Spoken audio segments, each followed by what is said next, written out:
Hello everyone. Today we'll tell you how gaming companies and their investors get rich, even when they're losing money on paper.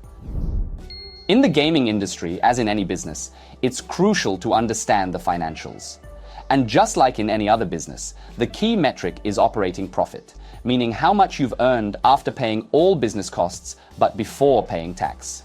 Most of a gaming company's expenses are pretty standard: salaries, rent, servers, administrative costs. However, a significant amount of money also goes to platform commissions: App Store, Google Play, Steam, and others. The commission varies, but on average it's something about 30%. Yes, it's a lot. But on the other hand, cinemas also take their share from movie tickets.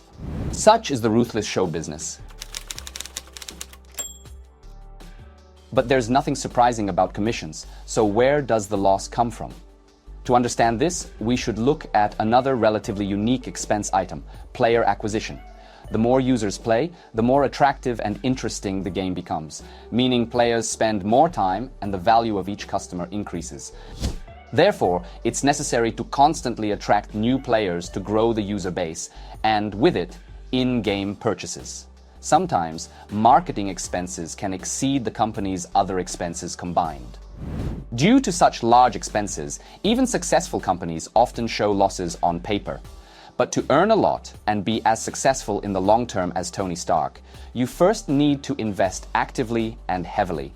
Such powerful investments can make profitability negative in the early stages, but in the long term, this approach may pay off so much that the income won't even fit in Uncle Scrooge's vault. Additionally, the financial picture is distorted by revenues distributed over future periods. For example, this could be in-game purchases. Let's say someone buys a legendary sword and uses it until it breaks. The gaming company, in fact, provides him with a legendary sword service all this time and cannot recognize the purchase in the current period.